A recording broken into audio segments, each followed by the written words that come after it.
BRS working president KTR future డైలమాలో పడింది.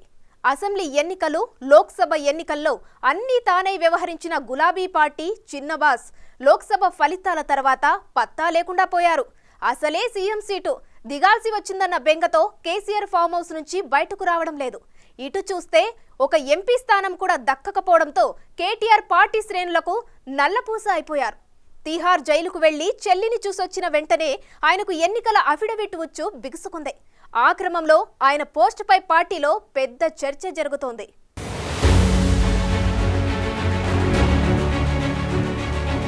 వరుస ఓటములతో బీఆర్ఎస్ ఉక్కిరి బిక్కిరవుతోంది. మరోవైపు వలసలు గులాబీ పెద్దలకు షాక్ల మీద షాక్లిస్తున్నాయి.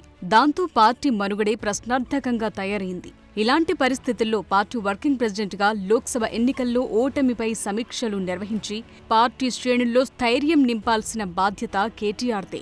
అసెంబ్లీ, లోక్సభ ఎన్నికల్లో కేటీఆరే ఎక్కువ హడావిడి చేశారు. అసెంబ్లీ ఎన్నికలప్పుడైతే కేసీఆర్ ఢిల్లీ పాలిటిక్స్ చూసుకుంటారు, తానే సీఎం అన్న రేంజ్లో బిల్డప్ ఇచ్చారు. తన వర్గం ఎమ్మెల్యేలతో సీఎం సీఎం అని నినాదాలు కూడా చేయించుకున్నారు.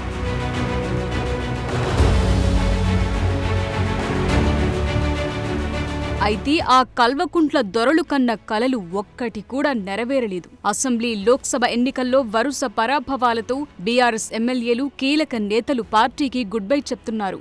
సిట్టింగ్ ఎమ్మెల్యే, ఎమ్మెల్సీ స్థానాలకు జరిగిన బైపోల్స్లో కూడా కార్ టైర్లు పేలిపోయాయి. ఆ దెబ్బతో ఇప్పటికే కొంతమంది బీఆర్ఎస్ నాయకులు పలువురు కాంగ్రెస్లోకి వెళ్లిపోయారు. మరికొందరు కాంగ్రెస్ లేదా బీజేపీలోకి వెళ్లాలని చూస్తున్నారు. ఇలాంటి పరిస్థితుల్లో యాక్టివ్గా ఉంటూ పార్టీ నాయకులను ఆపాల్సింది పోయి కేటీఆర్ సైలెంట్ అయిపోవటం ఏంటనే విమర్శలొస్తున్నాయి. అసలు ఆయన పార్టీ వర్కింగ్ ప్రెసిడెంట్గా క్యాపబులేనా అన్న అనుమానాలు పార్టీ వర్గాల్లోనే వ్యక్తమవుతున్నాయి. ఆయన్ని ఆ పోస్టు నుంచి దించాలని డిమాండ్లు కూడా మొదలయ్యాయి.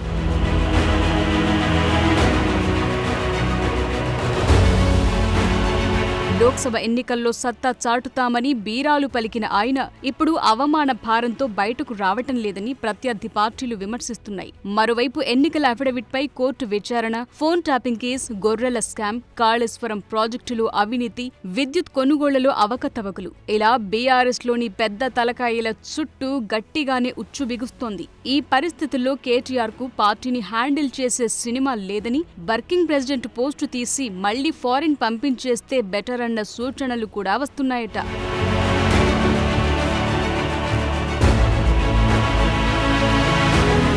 ఎంత కాదన్నా 2 టర్మ్లు సీఎంగా పనిచేసిన కేసీఆర్ పార్టీని వదులుకోలేరు. కొడుకు కేటీఆర్ యాక్టివ్ రోల్ పోషించిన లోక్సభ ఎన్నికల్లో సొంత జిల్లా మెదక్లోనూ బీఆర్ఎస్ కు కలిసి రాలేదు. ఇక రేపో మాపో స్థానిక సంస్థల ఎన్నికలు రానున్నాయి. ఇటు చూస్తే పార్టీ క్యాడర్ పూర్తిగా నిరుత్సాహంలో ఉంది. దాంతో పార్టీ వర్కింగ్ ప్రెసిడెంట్ పదవి మార్పుపైన కేసీఆర్ ఆలోచన చేస్తున్నారట.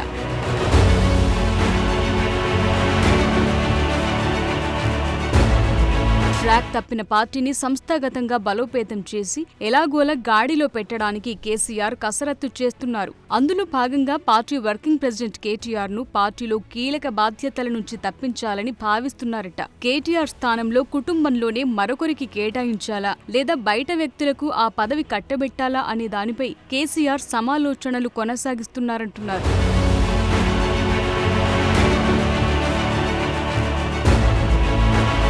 ఆ క్రమంలో వర్కింగ్ ప్రెసిడెంట్ పోస్టు రేస్లో హరీష్ రావు పేరు ఫోకస్ అవుతోంది. హరీష్ కు అప్పగించిన కుటుంబ సభ్యులకే మరోసారి పదవి ఇచ్చారనే విమర్శలు ఎదురయ్యే ఛాన్స్ ఉంది. దీంతో హరీష్ తో పాటుగా ఎస్సీ, బీసీ సామాజిక వర్గాల నుంచి ఎవరినైనా రెండో వర్కింగ్ ప్రెసిడెంట్ గా ఎంపిక చేయాలని చూస్తున్నారట. తెలంగాణ వచ్చినప్పుడు దళితుణ్ణి ముఖ్యమంత్రి చేస్తానని ఎన్నికల ప్రచారంలో ఘనంగా ప్రకటించారాయన.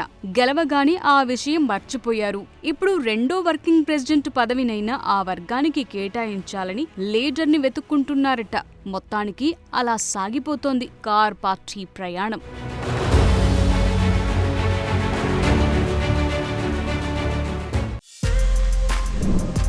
For more videos like this, subscribe Big TV channel.